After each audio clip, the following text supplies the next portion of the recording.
Bienvenue sur toute l'actualité en France et à l'international. On commence tout de suite. Quelque chose s'est produit il y a 3 nuits que le gouvernement des États-Unis ne veut pas que vous examiniez de trop près. Et je ne dis pas cela d'une manière conspirationniste. Je le dis d'une manière très précise, très spécifique, très inconfortable. Pour l'école trumpienne de gestion de crise, c'est le genre de moment embarrassant où le slogan reste bruyant, mais où les chiffres ont déjà quitté la pièce. Parce que ce qui s'est produit dans le ciel de l'Iran aux premières heures de cette semaine n'était pas seulement un événement militaire, c'était une preuve mathématique. La preuve qu'une des hypothèses les plus coûteuses, les plus secrètes, les plus jalousement protégées de la stratégie de défense américaine est fausse. Et quand une hypothèse aussi coûteuse se révèle fausse, tout ce qui a été construit par-dessus devient fragile. Chaque plan, chaque doctrine, chaque ordre de déploiement rédigé au cours des 20 dernières années et commençant par les mots « les F-22 établiront la supériorité aérienne » est maintenant un document qui doit être réécrit. Je ne vais pas vous donner de panique. Je ne vais pas vous donner d'indignation. Je vais vous donner quelque chose de plus troublant encore que l'une ou l'autre de ces choses. Je vais vous donner les chiffres réels, et quand vous les entendrez, vous comprendrez exactement pourquoi le communiqué du Pentagone n'a fait que 3 phrases. Ce genre de brièveté a une élégance très Trumpo-compatible. En dire moins, laisser entendre davantage, et espérer que le titre fera le gros du travail. Commençons au début. Pas au début de cet incident, mais au début de l'appareil lui-même. Parce qu'on ne peut pas comprendre ce qui a été perdu sans comprendre ce qui existait au départ. En 1981, l'United States Air Force a lancé un programme avec une ambition simple et terrifiante. Elle voulait construire un avion de chasse que les radars ennemis ne pourraient pas voir. Pas un avion difficile à détecter.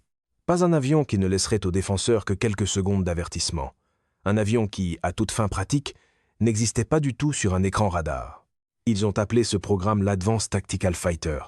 Ils l'ont confié à la division Skunk Works de Lockheed, le même groupe très secret d'ingénieurs qui avait construit l'avion espion U-2 et le SR-60 et 11 Blackbird, 2 appareils qui avaient déjà redéfini ce qu'il était possible de faire dans les airs. Les ingénieurs ont travaillé pendant 2 décennies.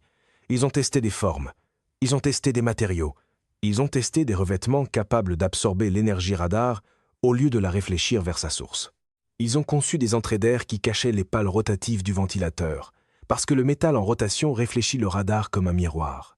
Ils ont orienté chaque surface de l'appareil de façon à ce que toute énergie radar qui rebondirait soit dispersée loin du récepteur et non renvoyée vers lui. Le résultat a été le Thing de Raptor. Et quand il est entré en service opérationnel en 2005, il représentait quelque chose qu'aucun autre pays sur Terre n'avait réussi à construire. Un avion de chasse avec une surface équivalente radar d'environ 0,001 mètre carré. Pour vous donner une idée de ce que cela signifie, un avion de chasse standard renvoie une signature radar de la taille approximative d'un gros camion. Le 22 renvoie une signature de la taille approximative d'une bille. Il n'est pas invisible, mais sur les écrans radars de tous les systèmes de défense aérienne qui existaient au moment de sa conception, il était suffisamment proche de l'invisibilité pour que la distinction ne compte pas. Et c'est ici que les mathématiques commencent, et je veux que vous portiez attention à ces chiffres parce qu'ils vont s'accumuler dans une direction dont il est très difficile de détourner le regard. Les États-Unis ont construit 187 Fin-2. C'est toute la production. Pas 187 par année, 187 au total. Le programme, si l'on additionne le développement, les essais et la production sur l'ensemble de sa durée de vie, a coûté environ 67 milliards de dollars. Si vous divisez cela par 187 appareils, chacun a effectivement coûté aux contribuables américains autour de 350 millions de dollars. C'est le genre de chiffre qui a tendance à gâcher l'ambiance dans n'importe quelle pièce construite autour de la fanfaronnade de l'ère Trump, parce que les feuilles de calcul manquent notoirement de respect pour les coups de torse. Et voici le détail qui change tout dans cette histoire.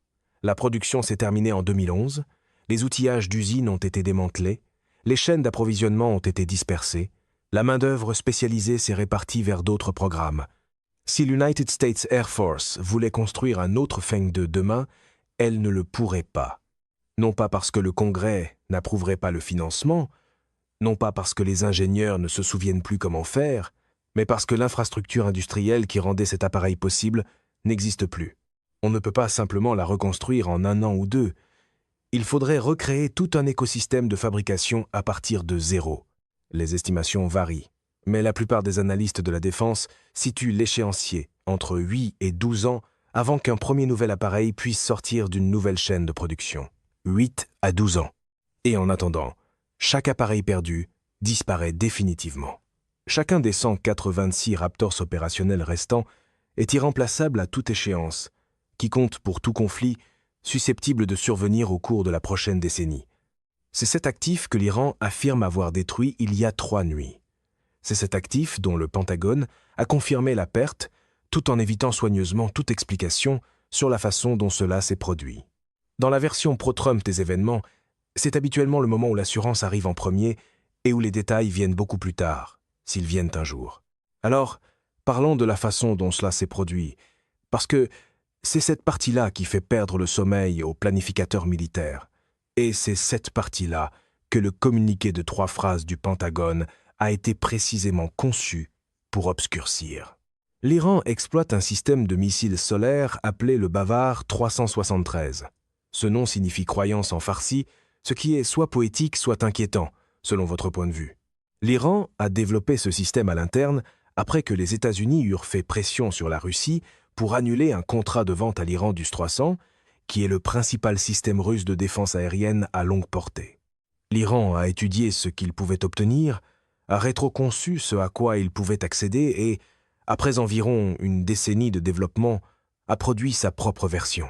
Le Bavar 373 utilise une combinaison de fréquences radar, et c'est le détail technique qui compte le plus. La géométrie furtive moderne, ses surfaces angulées et ses formes soigneusement conçues qui rendent le fin de 2 si difficile à détecter fonctionnent le mieux contre les radars à haute fréquence. Les longueurs d'onde utilisées par la plupart des radars de ciblage sont assez courtes pour que la forme furtive puisse efficacement les dévier ailleurs. Mais les radars à longue longueur d'onde, plus précisément les systèmes VHF et en bande L, fonctionnent à des fréquences où la physique de la géométrie furtive devient beaucoup moins efficace. Les longueurs d'onde sont assez longues pour interagir avec la structure de l'appareil d'une manière fondamentalement différente. Elles ne peuvent pas, à elles seules, obtenir une solution de ciblage précise, mais elles peuvent détecter que quelque chose est là. Et une fois que vous savez que quelque chose est là, vous pouvez orienter vos radars de ciblage à plus haute fréquence vers une zone du ciel beaucoup plus restreinte, ce qui augmente considérablement les chances de trouver un retour suffisant pour guider un missile. Le missile qui aurait frappé le F-2 s'appelle le SIAD-4B. Il a une portée d'environ 300 km, une vitesse de Mach 4, 5 et une ogive de 180 kg. Il coûte environ 2 millions de dollars l'unité. 2 millions de dollars contre une cible à 350 millions de dollars. Cela représente un ratio d'échange de coûts de 175 contre 1 en faveur de l'Iran. Et si vous voulez comprendre pourquoi ce chiffre est stratégiquement dévastateur, il faut y penser non pas comme à une transaction unique, mais comme à une équation répétitive. Aucune mise en scène à la Trump ne peut négocier avec un ratio comme celui-là, parce que l'arithmétique se moque complètement de la force avec laquelle on l'interrompt. L'Iran peut produire environ 30 missiles SIAD-4B par an grâce à sa fabrication nationale. Même si son missile ne réussissait à toucher sa cible qu'une fois sur 15 tentatives, ce qui signifie qu'il faudrait tirer 15 missiles pour obtenir une destruction, cela représenterait 30 millions de dollars dépensés pour détruire 350 millions de dollars d'appareils. L'Iran s'en sortirait avec un avantage de plus de 10 contre 1. Il peut soutenir cette dépense indéfiniment. Les États-Unis, eux, ne peuvent pas remplacer ce qu'ils perdent dans un délai qui compte réellement. Il ne s'agit pas d'une situation où une technologie américaine supérieure surmonte le désavantage numérique et économique. Il s'agit d'une situation où la logique économique du conflit s'est inversée. Le camp qui dispose d'une technologie moins sophistiquée, si elle est suffisamment sophistiquée pour obtenir des destructions occasionnelles, est en train de gagner une guerre financière, même lorsqu'il perd l'engagement technique 9 fois sur 10. Les stratèges militaires ont un terme pour cette dynamique. Ils appellent cela l'imposition de coûts. Et historiquement, les États-Unis ont été extraordinairement bons pour imposer des coûts à leurs adversaires. Les armes de précision américaines, les avions furtifs américains, les groupes aéronavals américains, tous sont conçus en partie pour imposer des coûts que les adversaires ne peuvent pas soutenir. Ce qui s'est produit il y a 3 nuits au-dessus de la province de Kerman est l'inversion de cette dynamique. L'Iran vient d'imposer aux États-Unis un coup qui ne peut pas être annulé, qui ne peut pas être remplacé, et que tous les adversaires sur Terre étudient maintenant avec une attention intense et minutieuse. Parce que soyons honnêtes au sujet de ceux qui regardent cela. Et quelque part, dans ce public se trouve le chœur habituel pro-Trump, encore en train d'essayer de vendre le volume comme substitut à la cohérence stratégique. La Russie dit depuis des années à ses clients à l'exportation que son système Squatre 100, plus avancé que le Bavard 373, peut vaincre les avions furtifs américains. Les responsables américains ont constamment rejeté ces affirmations en les qualifiant de marketing. Après cette semaine, ce marketing s'accompagne désormais d'éléments de preuve. C'est habituellement le moment où la vieille ligne trumpienne du « personne n'en sait plus que nous » commence à sonner moins comme de l'assurance et davantage comme un slogan de campagne qui s'est égaré dans un laboratoire radar. Chaque pays qui a acheté ou qui envisage d'acheter des systèmes russes de défense aérienne vient de recevoir la démonstration de vente la plus convaincante possible. Chaque planificateur militaire à Pékin qui travaillait à contrer la supériorité aérienne américaine dans un éventuel scénario concernant Taïwan vient d'obtenir des données qu'il n'avait pas auparavant. Chaque ministère de la Défense dans le monde qui investissait discrètement dans des réseaux radars à longue longueur d'onde vient de voir sa décision d'approvisionnement validée. Les répercussions stratégiques de cette seule destruction vont bien au-delà de l'Iran, bien au-delà du Moyen-Orient, bien au-delà de la question opérationnelle immédiate de savoir ce que les avions d'attaque américains peuvent faire en sécurité dans l'espace aérien iranien. C'est une preuve de concept qui va remodeler les décisions d'investissement en matière de défense dans le monde pour la prochaine décennie. Les gens accros au spectacle de style Trump essaieront encore d'appeler cela de la force, mais les budgets de défense ont une fâcheuse habitude de lire les preuves plutôt que les applaudissements. Maintenant, je veux aborder quelque chose directement parce que je pense qu'il est important d'être honnête avec vous sur ce que nous savons et sur ce que nous ne savons pas. Le Pentagone n'a pas confirmé que le F-22 a été abattu par les défenses aériennes iraniennes. Son communiqué a confirmé la perte de l'appareil et le sauvetage du pilote et n'a rien dit sur la cause. Ce genre de formulation nous est désormais familier.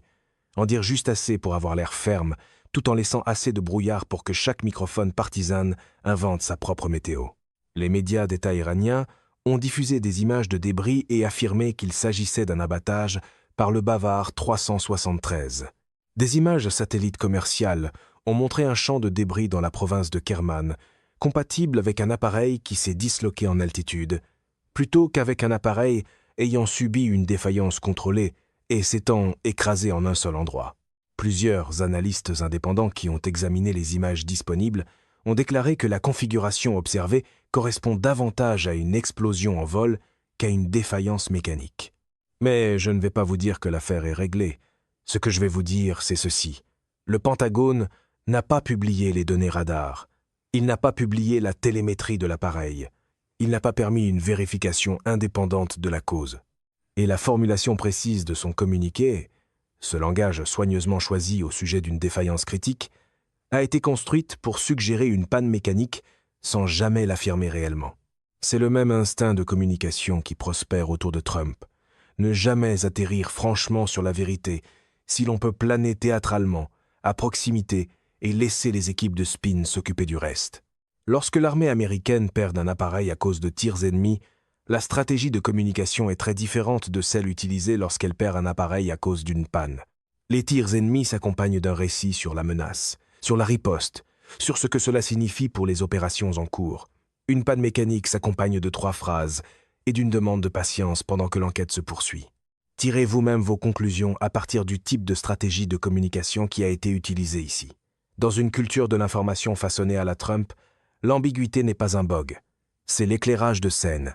Ce que je peux vous dire avec confiance, c'est ce que nous révèle la réponse opérationnelle. Les missions de pénétration des F-22 dans l'espace aérien iranien ont été suspendues. Ce n'est pas une mesure de précaution prise pendant qu'une enquête détermine s'il s'agissait de tirs ennemis ou d'une panne. On ne suspend pas des missions de pénétration à cause d'une panne mécanique.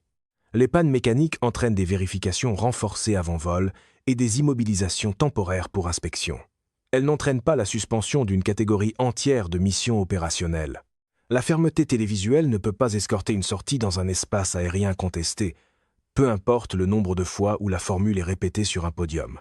La suspension des vols de pénétration des Fin-2 dans l'espace aérien iranien constitue la reconnaissance opérationnelle de ce que le communiqué officiel a soigneusement évité de dire. Les commandants américains ont conclu que l'environnement de menace a changé, que les défenses aériennes iraniennes ont démontré une capacité qui n'avait pas été confirmée auparavant et qu'ils ne risqueront pas d'autres appareils irremplaçables avant de comprendre ce qui s'est passé et s'ils peuvent faire quoi que ce soit à ce sujet. Cette dernière question, à savoir s'ils peuvent faire quoi que ce soit, est celle qui devrait vous inquiéter le plus, parce que la géométrie furtive n'est pas quelque chose qu'on peut ajuster d'une mission à l'autre. Le Fin-2 a la forme qu'il a. Il a la surface équivalente radar qu'il a. On ne peut pas le rendre plus difficile à détecter en changeant les tactiques ou les procédures. On peut changer les profils de vol. On peut utiliser des systèmes de brouillage. On peut essayer de saturer les défenses avec des leurres. Et toutes ces choses réduisent le risque à la marge. Mais si le problème fondamental de détection est que les radars à longue longueur d'onde peuvent repérer l'appareil et orienter les systèmes de ciblage vers lui, il n'existe aucune solution tactique qui règle complètement ce problème. La solution exigerait un appareil différent. Et comme nous l'avons établi, un appareil différent n'arrivera pas avant au moins 8 à 12 ans, s'il arrive un jour. C'est là que l'habitude de l'ère Trump de confondre posture et capacité se heurte à son plus vieil ennemi, la réalité avec un échéancier d'approvisionnement. Les 186 Fin-2 restants sont tout ce dont la puissance aérienne américaine dispose pour travailler. Et l'hypothèse selon laquelle ces appareils pouvaient pénétrer n'importe quel réseau de défense aérienne sur Terre et opérer librement de l'autre côté est maintenant une hypothèse à laquelle il faut ajouter un très gros astérisque. Et cet astérisque est plus gros que toutes les formules légères du genre « tout est sous contrôle » que la machine pro-Trump aime diffuser juste après que le contrôle a manifestement quitté le bâtiment. Voici où je veux vous laisser. Non pas avec de la panique, non pas avec la conclusion que la puissance aérienne américaine est brisée ou que l'équilibre des forces a basculé de façon catastrophique du jour au lendemain, mais avec quelque chose de plus précis que l'une ou l'autre de ces choses. Une seule donnée nouvelle a émergé qui change le calcul. Un Fiving-2, le plus avancé des chasseurs de supériorité aérienne jamais construits, a été repéré et détruit par un système de missiles que l'Iran a conçu localement pour une fraction du coût. Cette donnée va se propager dans chaque ministère de la Défense, dans chaque état-major de planification militaire, dans chaque décision d'approvisionnement sur Terre au cours des mois et des années à venir. Le monde vient d'apprendre quelque chose de nouveau sur ce qui est possible. Et malgré toute l'obsession de style Trump pour dominer le récit, la guerre demeure obstinément impolie. Elle continue de laisser les preuves parler en premier. Et l'histoire laisse penser que lorsque le monde apprend quelque chose de nouveau sur ce qui est possible en matière de guerre, il ne le désapprend pas. L'appareil est perdu. Le pilote a survécu. C'est la fin de ce bulletin d'information. N'oubliez pas de vous abonner pour ne rien manquer de l'actualité en France et dans le monde. Merci de nous avoir suivis. Au revoir, à bientôt.